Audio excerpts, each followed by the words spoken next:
학문을 벗하고 백성을 사랑한 정약전 시문집. 허경진. 책의 머릿말에서 정약전의 시가 처음 발견되었다는 문장으로 시작됩니다. 자산어보로 알려진 정약용의 둘째 형 정약전은 그와 정약용 형제를 아끼던 정조가 돌아가시자 흑산도와 강진으로 각각 서로 유배를 가게 되고 이후 죽을 때까지 만나지 못하는 운명으로 살았습니다. 두 형제가 주고받은 편지의 일부는 여유당 집에 실려 있는데 정약전의 시와 산문을 찾은 것은 얼마 전입니다. 정약전의 저서인 논언한, 역간, 자산어보, 송정사인은 모두 섬에서 지은 것이라고 합니다. 1816년 그의 사망 후 나주로 운구하면서 유작을 제대로 정리하지 못했다가 정약용 탄생 250주년 기념 전시회 기획 과정에서 필사본 여유당집 뒤에 붙은 40개의 시를 발견한 것입니다. 정약전에 대한 관심은 그에 관한 영화를 보면서부터입니다. 정약용의 성실하고 바른 면이 배울만 하다면 그의 형은 다른 사람의 시선보다 자신의 소신을 굽히지 않는 면을 본받을 만합니다. 정약용과 함께 한때 동인이기도 했던 정약전의 시는 정말 멋들어집니다. 한시 그대로를 읽지는 못했지만 유려한 우리말로 바꿔두신 저자 덕분에 약전의 마음을 느낄 수 있었습니다. 책에 소개된 그의 시 몇 편만 읽어드리겠습니다. 가을장마라는 세 개의 시 중에 마지막 시입니다. 여름 가물더니 이제는 가을장마. 천재로 온통 습지가 되었구나. 사방의 목화솜 이미 문드러지고 푸른 이상 매달린 벼 모두 엎어졌네. 밤낚시 가느라 어부집들 비었고 시냇가엔 들 마을에서 물 기르러 온다네. 백성들 근심 눈앞에 있으니 고향 그리워할 겨를이 없구나.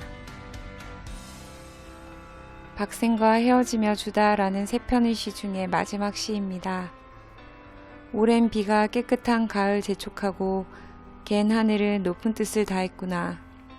푸른 숲은 돌빛에 기대 있고 한척 돛배는 구름 파도에 아득하네. 오래 머물러 일찍이 한가롭게 즐겼는데 헤어지니 다시금 고요하고 쓸쓸하네. 내년 봄 술이 있거든 자네 기다려 모래 언덕에 서 있겠네. 아이들이 새벽에 일어나 지은 시에 차운하다라는 시입니다. 유리 같은 하늘에 반짝이던 별 드물어지고 달 구름소리 3번 들리자 옷 입고 일어나네. 엄격한 과정 배우려면 느슨하게 할 수 없어. 가물거리는 등잔불로 아침 햇살을 기다리네. 그가 소나무에 대해 쓴 산문도 무척이나 인상 깊습니다. 영화에서도 잠시 비치지만 당시 귀했던 소나무에 대해 세금을 매기는 탁상행정 관료들 때문에 멀쩡한 소나무를 뿌리째 뽑기까지 했던 그 옛날 우리 조상들의 모습을 보면서 오늘날 우리의 모습을 떠올려 봅니다.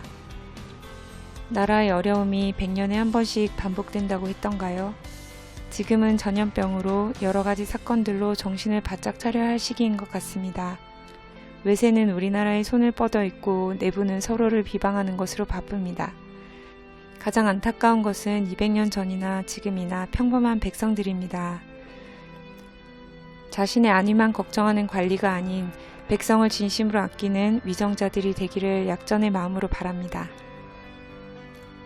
그의 산문을 조금만 읽어드릴게요. 사람이 많고 땅이 좁은데도 불구하고 땅에서 나오는 이익이 다 없어지지 않는다면 사람들의 쓰임새가 더욱 군색하게 될 것이다. 지금 나무가 없는 산에서는 풀뿌리까지 캐어내기 때문에 산은 날로 척박해지고 땔감은 날로 귀하게 된다. 이같이 땔감을 거두는 것만 도모하고 나무를 기를 계획은 하지 않으니 소 발자국에 고인 물만 고대하고 아홉길에 샘을 파지 않은 것이나 마찬가지이다. 이 법령을 시행하게 되면 산의 나무가 날로 무성하게 되어 나무의 뿌리와 줄기를 보호하게 되니 그 나뭇가지와 잎만 가져가도 땔감이 아주 넉넉할 것이다. 눈앞의 계획은 말할 바가 아니다. 어떤 사람이 물었다. 봉산이 버려졌더라도 국가의 물건이다. 하루아침에 가져다 백성에게 준다고 하니 자네의 계책은 어찌 아래 백성에게는 그렇게 후하면서 윗사람들에게는 그렇게도 야박한가? 내가 대답했다. 이는 속담에서 말한 내가 먹기는 싫지만 개에게 던져주기는 아깝다는 격이다. 국가에서 소나무를 기를 힘이 없다면 허다한 좋은 전답을 가져다 불모지로 만들려고 하는 것이니 이것은 버리는 것이나 마찬가지다. 백성들에게 주는 것이 어찌 잘못인가. 게다가 작은 산에 모두 나무가 있다면 현재의 큰 붕산은 막지 않아도 저절로 굳힐 것이니 이것이 첫째 이익이다. 비록 산을 백성들에게 맡긴다고 해도 백성들의 산에 나무가 있다면 국가에 다급한 상황이 일어날 때 국가가 사용하는 것을 아깝게 여기지 않을 것이다. 백성들이 풍족한데도 인근이 풍족하지 않은 경우는 아직까지 없었으니 이것이 둘째 이익이다.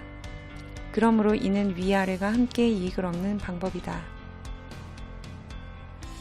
머나먼 낯선 땅에 유배를 갔어도 그곳에서 새롭게 벗을 사귀고 서로 시를 주고받으며 어려움을 이겼던 형제의 우애와 강인함, 그리고 그 와중에 수많은 저서를 남기고 후학을 양성한 그들의 행적은 그들의 저서와 함께 역사 속에 길이길이 기억될 것입니다.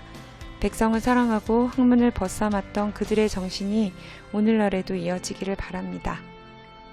청건의 약속 켈리였습니다. 감사합니다.